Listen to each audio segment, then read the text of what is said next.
നമ്മളിപ്പോൾ ഇരിക്കുന്നത് പാരിപ്പള്ളി പരവൂർ റോഡിലുള്ള ഇനാന ആർട്സിലെ ടീച്ചറോടാണ്. ടീച്ചറിന്റെ പ്രത്യേകത പടം നന്നായി വരയ്ക്കുമെന്നുള്ളതാണ്. അത് കൂടാതെ ഒരുപാട് കുട്ടികൾ ഇവിടെ പടം വരപ്പിനായി പഠിക്കുന്നതിനായി എത്തുന്നുണ്ട്. ടീച്ചർ ഈ പടം വരപ്പ് ആരംഭിച്ചത് ടീച്ചർ പഠിക്കുന്ന കാലഘട്ടത്തിൽ നന്നായിട്ട് പടം വരയ്ക്കുമായിരുന്നു. അതൊക്കെ പിന്നെ കുടുംബജീവിതത്തിലോട്ട് കടന്ന് അവസാനിച്ചൊരു ഘട്ടത്തിലായിരുന്നു. അത് വീണ്ടും ആരംഭിച്ചത് ടീച്ചറുമായി സംസാരിച്ചപ്പോൾ മനസ്സിലാക്കാൻ കഴിഞ്ഞത് കൊറോണ കാലഘട്ടത്തിന് ശേഷം ടീച്ചർ എങ്ങനെയാണ് നമ്മൾ കണ്ട ഈ ചിത്രങ്ങൾ ഇത്ര മനോഹരമായി വരയ്ക്കുന്നതിലേക്ക് ആഴത്തിൽ ഇറങ്ങിച്ചെന്നതെന്നും അതിന്റെ കൂടുതൽ വിശേഷങ്ങൾ ചോദിച്ചറിയുന്നതിനുമാണ് നമ്മൾ ഈ അവസരം വിനിയോഗിക്കുന്നത്. ടീച്ചറിന്റെ പേര് ബിന്ദു സഞ്ജയ്. നമുക്ക് ടീച്ചറുടെ അടുത്ത് നേരിട്ട് തന്നെ കാര്യങ്ങൾ ചോദിക്കാം. ടീച്ചർ എങ്ങനെയാണ് ഈ രംഗത്തേക്ക് കടന്നു വന്നത്? ഇത് ഞാന് ചെറുതിലെ പഠിക്കുന്ന സമയത്ത്, സ്കൂളിലാണ് പ്രീഡിഗ്രിയ പഠിക്കുന്ന സമയത്ത് വെറുതെ ഒക്കെ വരയ്ക്കുമായിരുന്നു. ചുവരിലൊക്കെ വെറുതെ എന്റെ റൂമിൽ തന്നെ ഞാൻ പടമൊക്കെ വരച്ചു വെക്കുമായിരുന്നു. പിന്നെ പഠിക്കുന്ന ടെസ്റ്റിലൊക്കെ വരയ്ക്കുമായിരുന്നു, പഠിപ്പിച്ചുകൊണ്ടിരിക്കുമ്പോൾ വരയ്ക്കുമായിരുന്നു. ഇങ്ങനെയൊക്കെ വരച്ചിട്ടേ ഉള്ളൂ. അത് കഴിഞ്ഞിട്ട് പിന്നെ കല്യാണമൊക്കെ കഴിഞ്ഞ് പിന്നെ വരയ്പ്പൊന്നുമില്ലായിരുന്നു. അപ്പൊ അതിനുശേഷം ഒരു ഏകദേശം ഒരു 2000 ആണ്ടിൽ ഞാൻ ഒരു ചിത്രം വരച്ചിട്ട് അത് എല്ലാവർക്കും ഭയങ്കര ഇഷ്ടപ്പെട്ടു. അതൊരു ഉത്തരേന്ത്യൻ മാരേജിന്റെ ഒരു അഗ്നിക്ക് വലം വെച്ചിട്ട് ചെയ്യുന്ന ഒരു ചിത്രമായിരുന്നു. അത് വരച്ചിട്ട് അത് ഞാൻ ഒരുപാട് പേർക്ക് അതിന്റെ കോപ്പി കൊടുത്തിട്ടുണ്ട്. നമ്മളെ സ്വയംവര MD ഒക്കെ കൊടുത്തിട്ടുണ്ട്. അപ്പൊ അതിനുശേഷം പിന്നെ ഞാൻ പടമൊന്നും വരച്ചിട്ടില്ല. ഇപ്പൊ കൊറോണ സമയത്ത് ഇങ്ങനെ നമുക്ക് ഷോപ്പിലും വരാൻ പറ്റുന്നില്ല. അങ്ങനെ ഇരുന്നപ്പോഴത്തേക്ക് വരയ്ക്കണമെന്ന് തോന്നിയിട്ട് വെറുതെ ചുമ്മാ കുറെ പടം വരച്ചു. കുറെ അപ്പൊ മ്യൂറലാണ് എനിക്ക് ഇഷ്ടം വരയ്ക്കാനായിട്ട്. അപ്പൊ അതിനകത്ത് ആഭരണങ്ങൾക്കാണ് പ്രധാനം. മ്യൂറിനെ കുറിച്ച് പറയുകയാണെങ്കിൽ ആഭരണങ്ങൾക്ക് പ്രധാനമാണ്. അപ്പൊ അത് കറക്റ്റ് ആണെങ്കിൽ ചിത്രം ഓക്കെ ആവുള്ളൂ. അപ്പൊ അന്ന് ഞാൻ ചിത്രം എല്ലാം വരച്ച് ഇവിടെ ഇരിപ്പുണ്ട്, ശരിക്കും ചിത്രം ഇരിപ്പുണ്ട്. അപ്പൊ അതെല്ലാം അപ്പൊ ഞാൻ വിചാരിച്ചു കുറവൊന്നുമില്ല, എല്ലാം കറക്റ്റ് ചിത്രമാണ്. പക്ഷെ പിന്നെയാണ് അതിന്റെ ആഭരണങ്ങളുടെ ആ ഇത് പഠിച്ചപ്പോഴ് പിന്നെ അതിനുശേഷം ഇപ്പൊ ഞാൻ ഇങ്ങനെ ഇത് കൊള്ളാമോ എന്നൊക്കെ വരച്ച് എല്ലാരെയും കാണിക്കുമ്പോ പറയും ഇങ്ങനെ പ്രശ്നം ഉണ്ടെന്നൊക്കെ പറയും. അങ്ങനെ ഞാന് ഒരു ടീച്ചറിനെ കണ്ടെത്തിയിട്ട് വട്ടിയൂർക്കാവില് ഭദ്രവീടം എന്ന് പറഞ്ഞിട്ട് അവര് നാവായിക്കുളത്തുള്ളതാണ്. പക്ഷെ ഞാൻ അവിടെയും വീട്ടിലുമായിട്ട് ഏകദേശം ഒരു വർഷം പഠിക്കാനായിട്ട് പോയി. മ്യൂറൽ പെയിന്റിങ്ങിന്റെ എല്ലാ കാര്യങ്ങളും അവിടെ കുറെ അധികം കാര്യങ്ങൾ അങ്ങനെയല്ല കുറെ പഠിച്ചു. അതിനുശേഷം ഞാൻ പിന്നെ ട്രൈ ചെയ്തുകൊണ്ടിരുന്നു, എപ്പോഴും വരച്ചോണ്ടിരുന്നു, ഇപ്പോഴും വരച്ചോണ്ടിരിക്കുന്നു. ഇപ്പൊ ഞാൻ ഒരു വലിയ ചിത്രം വരയ്ക്കുകയാണ്, 7 പേരോളം ഉള്ള ഒരു ചിത്രം വരയ്ക്കുകയാണ്. അത് രാധാമാധവം തീർന്നില്ല. ഈ പൂജയെടുപ്പിന് ഞാൻ അതിന്റെ മിഴി തുറക്കും. അപ്പൊ അതിന്റെ ഒരു വർക്കിലാണ് ഇപ്പൊ.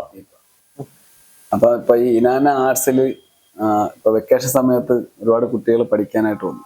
അപ്പൊ നമുക്ക് ഇവിടെ ലഭിക്കുന്ന ഏതൊക്കെ സേവനങ്ങളാണ് കുട്ടികൾക്ക്? ചിത്രരചനയുടെ എല്ലാ വിഭാഗങ്ങളും ഉൾപ്പെടുന്നുണ്ടോ? പെൻസിൽ ഡ്രോയിങ്, അങ്ങനെ ഇപ്പൊ വാട്ടർ കളർ അങ്ങനെയൊക്കെ ഉണ്ടല്ലേ? അപ്പൊ അത് എന്തൊക്കെയാണ് ഇവിടെ കുട്ടികൾക്ക് ലഭിക്കുന്നത്? കുട്ടികൾക്ക് എല്ലാ സംവിധാനങ്ങളും ഉണ്ട്. അതായത് വാട്ടർ കളർ ഉണ്ട്, പെൻസിൽ ഡ്രോയിങ്, ഷെയ്ഡിങ്, പിന്നെ പോർട്രേറ്റ് ആണെങ്കിൽ അങ്ങനെയുള്ള സീനറീസ്. ഇപ്പൊ ഞാൻ വേറെ ഒരു പ്രോജക്റ്റ് ചെയ്തിട്ടുണ്ട്. അന്ന് സാറിനെ വിളിച്ചില്ല. അത് ഞാൻ ബീച്ചിൽ പോയിട്ട് അപ്പോൾ ഞാൻ അവിടെ നിന്നിട്ട് വരച്ചതാണ് ഈ ചിത്രം, ഈ കാണുന്ന ചിത്രം. അപ്പൊ അത് നമ്മൾ ആ ലൈവില് വരച്ചതാണ്.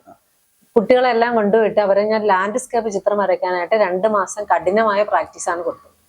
അപ്പൊ അത് കൊടുത്തിട്ട് അവരെല്ലാരും വാട്ടർ കളറിൽ ലാൻഡ്സ്കേപ്പ് ചിത്രം വരച്ചു.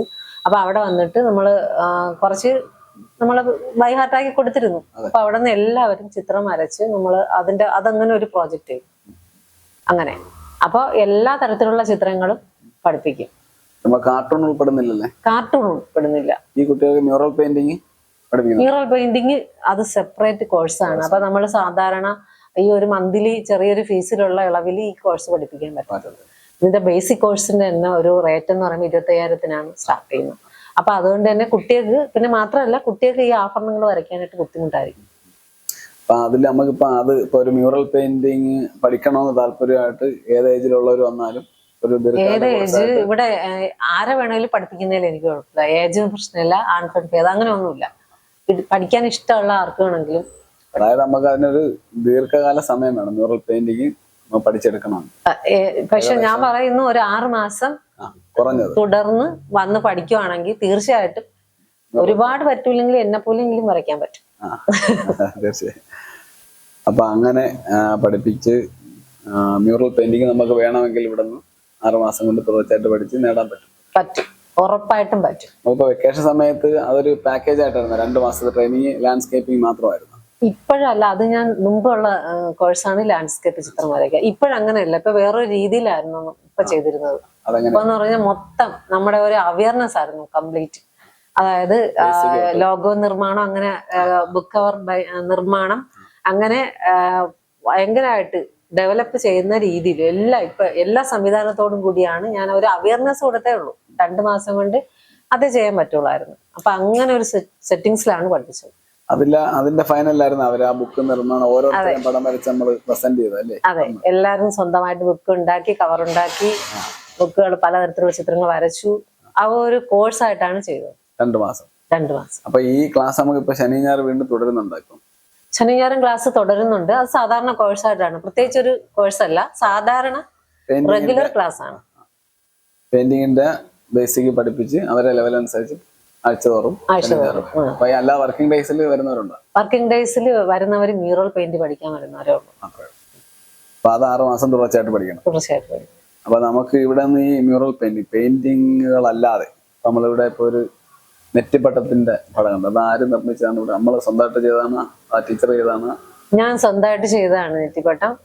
അത് എനിക്ക് എന്റെ ഒരു സ്റ്റുഡന്റ് എന്നെ ഞാനൊരു ഗുരുവായി കണ്ട് അവരാണ് എന്നെ ഈ അതെ മ്യൂറൽ പഠിക്കാൻ വരുന്ന ഒരു സ്റ്റുഡന്റ്. അവർക്ക് നെറ്റിപ്പട്ടം ഉണ്ടാക്കാനായിട്ട് അറിയാമായിരുന്നു.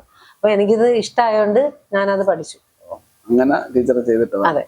ഇതിപ്പോ ഈ ഇവിടെ ഇരിക്കുന്ന നമ്മുടെ ചിത്രങ്ങൾ, ഒരുപാട് ചിത്രങ്ങളുണ്ട്. വളരെ മനോഹരമായ മ്യൂറൽ പെയിന്റ്സ് ഉണ്ട്, മോഡേൺ ആർട്ട്, അങ്ങനെ വ്യത്യസ്തമായ പടങ്ങളുണ്ട്. അപ്പൊ ഈ പടങ്ങളൊക്കെ നമുക്ക് ഇങ്ങനെ വിൽപ്പനയ്ക്ക് സാധിക്കുന്നുണ്ടോ? അങ്ങനെ ആരെങ്കിലും ആവശ്യക്കാർ വന്നാൽ കൊടുക്കാൻ പറ്റും? കൊടുക്കുന്നുണ്ട്. റേറ്റ് ഒക്കെ ചേഞ്ച് ചെയ്തും ഒക്കെ കൊടുക്കുന്നുണ്ട്. ഒത്തിരി പിക്ചർ ഞാൻ കൊടുത്തിട്ടുണ്ട്. അപ്പൊ അഥവാ ഈ ചിത്രങ്ങൾ ഏതെങ്കിലും ഇഷ്ടപ്പെട്ട ആൾക്കാർക്ക് നേരിട്ട് ഇവിടെ വരാം. നേരിട്ട് വരാം. അങ്ങനെ വല്ല സാധ്യത ഉണ്ടോ? ഓൺലൈനില് ഓൺലൈൻ അങ്ങനെ ഞാൻ ഫേസ്ബുക്കിലൊക്കെ കണ്ടിട്ട് ചിത്രം കൊടുത്തിട്ടുണ്ട്. അല്ലാതെ ഇൻസ്റ്റയിൽ ഞാൻ ഇപ്പൊ ഇട്ട് തുടങ്ങിയതേ ഉള്ളൂ.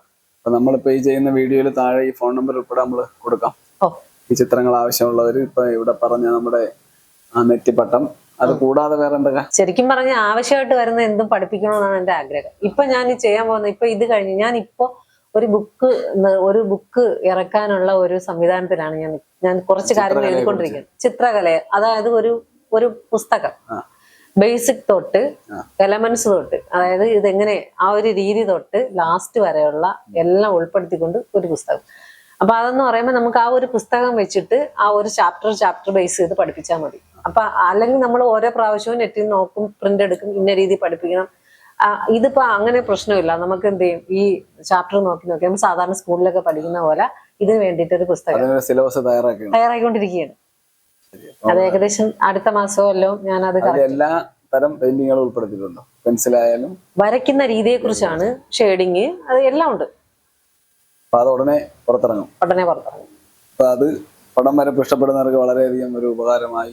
അത് ഇവിടെ പഠിക്കാൻ വരുന്ന കുട്ടിക്ക് ഞാൻ അത് കൊടുത്തുകൊണ്ടായിരിക്കും പഠിപ്പിക്കുന്നത്. കാരണം എന്ന് പറഞ്ഞാൽ ഞാൻ പഠിപ്പിക്കുന്നതിന്റെ ബുദ്ധിമുട്ട് മനസ്സിലാക്കിയതുകൊണ്ടാണ് ഇങ്ങനെ ഒരെണ്ണം ഉണ്ടാക്കാന്ന് വിചാരിച്ചത്. അപ്പൊ നമുക്ക് ഏകദേശം എത്ര കുട്ടികളെ ടീച്ചറെ പഠിപ്പിച്ച് വിട്ടിട്ടുണ്ടാവും? കുറെ കുട്ടികൾ, എത്രയെന്നറിയും, എന്തായാലും 10, എനിക്ക് തോന്നുന്നു 10, 200, 300 ഒക്കെ പഠിപ്പിച്ചാണ്. ഈ ഒരു ചെറിയ സമയം കൊണ്ട് അത്രയും പേരെ പഠിപ്പിച്ചെടുക്കാൻ സാധിക്കും. മ്യൂറൽ പെയിന്റിങ്ങിന് അത്ര സീരിയസ് ആയിട്ട് കണ്ട് പോയി പഠിച്ച് അത് ഇപ്പം ആൾക്കാർക്ക് ഇങ്ങനെ പകർന്നു കൊടുക്കാൻ പറ്റും.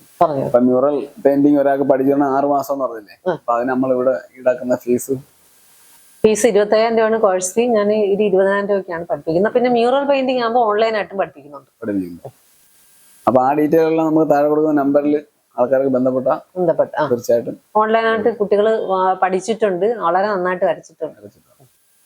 എല്ലാവരും സാറ്റിസ്ഫൈഡ് ആണ്. അപ്പൊ അപ്പൊ പല സ്ഥലങ്ങളിൽ ചെല്ലുമ്പം ഇതിനെക്കുറിച്ച് കേൾക്കുന്നുണ്ട്. ഇനാന ആർട്സിലാണ് പഠിച്ചതെന്നേ കുട്ടികൾ പടം വരയ്ക്കുന്നത്. ഇപ്പൊ സ്കൂളുകളിൽ, ഞാൻ ഇപ്പോൾ ഒരു സ്കൂളിൽ ചെന്നപ്പോൾ അവിടെ ഒരു ക്യാമ്പ് നടന്നതായിട്ട് അറിഞ്ഞു. അപ്പം ഞാൻ അതിനെക്കുറിച്ച് ചോദിച്ചപ്പം അത് ഇനാന ആർട്സ് ബിന്ദു ടീച്ചർ വന്ന് നടത്തിയാണെന്ന്. അപ്പൊ അത്തരത്തില് കോഴ്സുകൾ കണ്ടക്ട് ചെയ്യുന്നുണ്ട് സ്കൂളുകൾ? ഇത് എനിക്ക് പാവപ്പെട്ട സ്കൂളിലൊക്കെ പോയിട്ട് ക്ലാസ് വെറുതെ എടുത്ത് കൊടുക്കണമെന്നൊരു ആഗ്രഹമുണ്ട്. പിന്നെ അല്ലാതെ ഇത് ഇപ്പൊ പോയ ക്യാമ്പ് എന്ന് പറഞ്ഞാല് ഒരു ഓൺലൈൻ പെയിന്റിംഗ് എക്സിബിഷൻ ചായില്യം 2024 എന്ന പേരില് അത് ഞാൻ ഇറക്കിയതാണ്. അത് ഇപ്പൊ ഡിസ്പ്ലേ ആക്കിയതേ ഉള്ളൂ എല്ലാം, സ്ലൈഡൊക്കെ. അപ്പൊ ഏകദേശം ഈ ഒരു മാസം 15-ാം തീയതിയോട് കൂടി റിസൾട്ട് പ്രഖ്യാപിക്കും. അപ്പൊ അതിനുശേഷം അതിന്റെ 2024 competition competition painting, online painting. അത് 1ാം ക്ലാസ് മുതൽ +2 വരെ പ്ലസ് ടു വരെയുള്ള കുട്ടികൾക്ക് വേണ്ടി കുട്ടികൾക്ക് വേണ്ടിയുള്ളതാണ്. അപ്പൊ 3 ഘട്ടമായിട്ടാണ്. അല്ല, 1 മുതൽ 4 വരെ, 5 മുതൽ 12 വരെ. അപ്പൊ സ്കൂളുകളിൽ കോമ്പറ്റീഷൻ നടത്തുന്നു. അതായത് ഇപ്പൊ ടീച്ചർ പറഞ്ഞ പോലെ LP, UP, high school, higher secondary തലത്തിൽ ചായില്യം 2021 മത്സരം നടത്തി. അത് കൂടാതെ സ്കൂളിൽ ക്യാമ്പ് സംഘടിപ്പിച്ച് ഇതിനെ കുറിച്ച് ഒരു അവയർനെസ് കൊടുത്തതായിട്ട് അറിഞ്ഞു. അങ്ങനെ നമ്മൾ ഇത് ചെയ്യുന്ന സമയത്ത് നമ്മളൊരു അവയർനെസ് കൊടുക്കുന്നേ ഉള്ളൂ. ആ കോമ്പറ്റീഷൻ നടക്കുന്നതിന് മുമ്പ് അവ എന്താണ് നമ്മൾ ഒരു വിഷയം കൊടുത്തിട്ടാണ് ചെയ്യുന്നത്. അപ്പൊ ആ വിഷയവുമായി ബന്ധപ്പെട്ട് ഒരു അവയർനെസ് കൊടുക്കും. അപ്പൊ അത്തരത്തില് താല്പര്യമുള്ള സ്കൂളുകൾക്കും അല്ലേ ചെറിയൊരു ചാർജ് ഈടാക്കിക്കൊണ്ട് ഈ കാര്യങ്ങൾ ചെയ്തു കൊടുക്കാൻ സാധിക്കും. വല്ലപ്പോഴും ഒരു ക്യാമ്പൊക്കെ വേണേ സംഘടിപ്പിച്ച് നമുക്ക് അവയർനെസ് ബേസിക് ആയിട്ടൊക്കെ പറഞ്ഞു കൊടുക്കാൻ പറ്റും. അപ്പൊ ഇതിൽ താല്പര്യമുള്ള കുട്ടികളെ സ്കൂളുകാർക്ക് കണ്ടെത്തുകയും ചെയ്യാം. അപ്പൊ +2 വരെയുള്ള കുട്ടികൾക്ക്, അപ്പൊ LP തൊട്ട് +2 വരെയുള്ള കുട്ടികൾ ഈ കോമ്പറ്റീഷൻ അതിന് വേണ്ടിയാണ്. അപ്പൊ അത്തരത്തിൽ നമുക്ക് ക്യാമ്പുകളും സ്കൂളുകൾ ബേസ് ചെയ്ത് ടീച്ചർ സംഘടിപ്പിക്കുന്നുണ്ട്. ഇനി വീട്ടിലെ കാര്യങ്ങൾ ചോദിക്കുകയാണെങ്കിൽ മക്കള് എത്ര പേരാണ്? മക്കള് 2 പേരാണ്. എന്ത് ചെയ്യുന്നവര്? മൂത്തവൻ മോനാണ്. മോന് ഇപ്പൊ PhD കഴിഞ്ഞിറങ്ങി. ആസ്ട്രോഫിസിക്സിലായിരുന്നു, പോളണ്ടിലായിരുന്നു. അവിടെ ഈ കോഴ്സ് എങ്ങനെ പഠിക്കാൻ? കോഴ്സ് അവൻ ഐസറാണ് പഠിച്ചത്. അത് BSMS എന്ന് പറയുന്നിട്ട് ആ റിസർച്ച് കോഴ്സ് കംപ്ലീറ്റ് ചെയ്തതിനു ശേഷം PhD എടുക്കണമെന്ന് പറഞ്ഞിട്ട് ഏകദേശം ഒരു 1.5 വർഷത്തോളം സെർച്ച് ചെയ്തിട്ട് സ്കോളർഷിപ്പിലാണ് പഠിക്കാൻ പോയത് പോളണ്ടിൽ. ഇപ്പൊ ആ കോഴ്സ് 5 വർഷമായി. ഇപ്പൊ കോഴ്സ് കഴിഞ്ഞു. അടുത്ത മകളാണ്. മോള് PhD ആണോന്ന് പറഞ്ഞിട്ട് ഇപ്പൊ MSc കഴിഞ്ഞിട്ട് ഇപ്പൊ ജിയോളജിയിൽ ചെയ്തു 1 വർഷമായിപ്പോ. ഇപ്പൊ ഞാൻ പുതിയതായിട്ട് ഇപ്പൊ ഈ അടുത്ത 1 മാസം കൂടെ കഴിഞ്ഞതിന് ശേഷം ക്രാഫ്റ്റിന്റെ കോഴ്സ് പഠിപ്പിക്കണമെന്ന് വിചാരിക്കുന്നുണ്ട്. അപ്പൊ അതൊരു ക്യാമ്പായിട്ടാണ് നടത്താനായിട്ട് വിചാരിക്കുന്നത്. അപ്പൊ കാരണം എന്ന് പറഞ്ഞാൽ സ്കൂളുകളിലെല്ലാം ശാസ്ത്രമേളയ്ക്ക് പോകുമ്പോ കുട്ടികൾക്കൊന്നും ഉണ്ടാക്കാനായിട്ട് അറിയില്ല. അപ്പൊ അത് നമ്മളൊരു ക്യാമ്പായിട്ട് സംഘടിപ്പിക്കുമ്പോഴത്തേക്ക് കുറച്ച് ആവശ്യമുള്ള ഐറ്റംസ് പഠിപ്പിക്കാനായിട്ട് തുടർച്ചയായിട്ട് പഠിപ്പിക്കണമെന്ന് വിചാരിക്കുന്നു. അപ്പൊ മാസത്തിൽ ഒരു ക്യാമ്പൊക്കെ വെച്ചിട്ട് പഠിപ്പിക്കണമെന്ന് വിചാരിക്കുന്നു. എല്ലാ കുട്ടികളും വരുന്നവരെ ഫീസ് വെച്ചിട്ടാണ്. കാരണം അത് നമ്മൾ പുറത്തുനിന്ന് ഒരാളിനെ കൊണ്ടുവന്നിട്ടായിരിക്കും പഠിക്കും. അപ്പൊ അത്തരത്തില് ശാസ്ത്രമേളകൾ സ്കൂളുകളിൽ സംഘടിപ്പിക്കുക. അതൊരു മാനുവൽ ഉണ്ട്. നമുക്ക് പുതുക്കിയ മാനുവൽ അനുസരിച്ച് ഒരുപാട് കാര്യങ്ങൾ കുട്ടികൾ ക്രിയേറ്റീവായിട്ട് ചെയ്യാൻ സാധിക്കണം. അപ്പൊ പുതിയ ഐഡിയ ടീച്ചർ ഇപ്പൊ നമ്മളോട് ഷെയർ ചെയ്തു. അപ്പൊ അത്തരത്തിൽ പഠിക്കുവാൻ താല്പര്യമുള്ള LP മുതൽ +2 വരെയുള്ള കുട്ടികൾക്ക് ക്രാഫ്റ്റിന് താല്പര്യമുണ്ടെങ്കിൽ തീർച്ചയായിട്ടും അതിനും ബന്ധപ്പെടാവുന്നതാണ്. നേരത്തെ ടീച്ചർ വരച്ചുകൊണ്ടിരുന്ന ഒരു പടം ലൈവായിട്ട് നമ്മൾ കാണുകയുണ്ടായി. ആ പടം ഇനി കംപ്ലീറ്റ് ആകണമെങ്കിൽ ഏകദേശം ഇനിയും 2 മണിക്കൂറോളം ആവശ്യമുണ്ട്. അപ്പൊ ഈ ചുരുങ്ങിയ സമയത്തിനുള്ളിൽ ആ മോഡേൺ ആർട്ടും അതുപോലെ തന്നെ നേരത്തെ പറഞ്ഞതുപോലെയുള്ള എല്ലാ ചിത്രങ്ങളുടെ എല്ലാ വിഭാഗത്തിലൂടെയും ടീച്ചർക്ക് കടന്നു പോകാൻ സാധിക്കട്ടെ.